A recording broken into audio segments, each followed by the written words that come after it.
Dennis Schultz. I do represent the Conservation District on the WRIA 17 Planning Unit. I'm really here as a citizen, not as a member representing the Conservation District.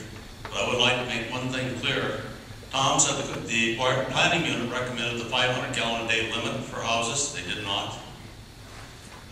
3 years ago, we met in this room, had 320 to 350 angry people here about your last in-stream flow. And we were given a promise by Ecology that you would work with the people in this county to jointly draw up the in-stream flow rules. We have been waiting for 3 years for Ecology to do it. We repeatedly asked if we could stonewall. Then you take the approach of divide and conquer, and you meet with a couple people at a time. That's not working with the community. And then you only present, here's what we want to do, what do you think of it? Not let's sit down and draw up the rules together. Really, there's a lot of people that are really unhappy with that. We have no confidence in the Ecology or in you keeping your word. Now, another point, Chimicum Basin. You want to limit 109 gallons, 109 houses in-stream or in-house use only. If you look at the USGS study of the Chimicum Basin, it will point out that there's large areas of that basin that have very poor hydrologic continuity or permeability. The water moves through it very slow. A lot of those places are less than 10 feet a day. And water drawn from those properties in the low flow months, July, August, and September, when people do use water for irrigating, will not hit those streams, if it does at all, until October, November, or December. And you're penalizing those people because you just did not want to sit down and do your work and really study the basin.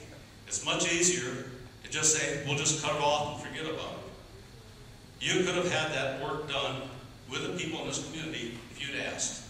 And they volunteered. We have a lot of talent in this community that can help you with that.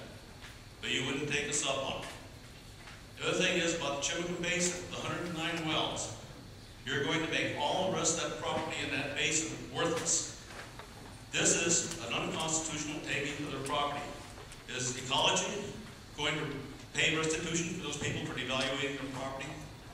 Because that land without water cannot be farmed, you can't build houses on it, you can't run stock on it, and you can't even plant trees because it's too dry. If you take a look at different tree planting projects along the creeks, the only ways they're successful is where they water.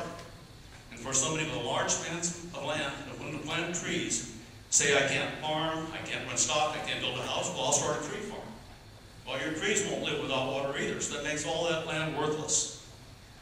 And I hope in your economic analysis of this, for your in-stream flow rule, you address this. I think I've said enough. I'm angry now. I'll just get angry.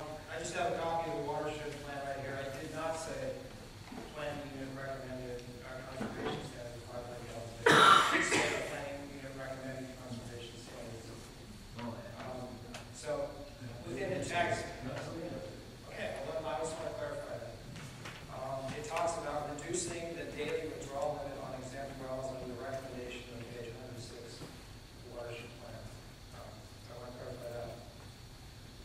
And I don't know, is there any question in compensating property owners?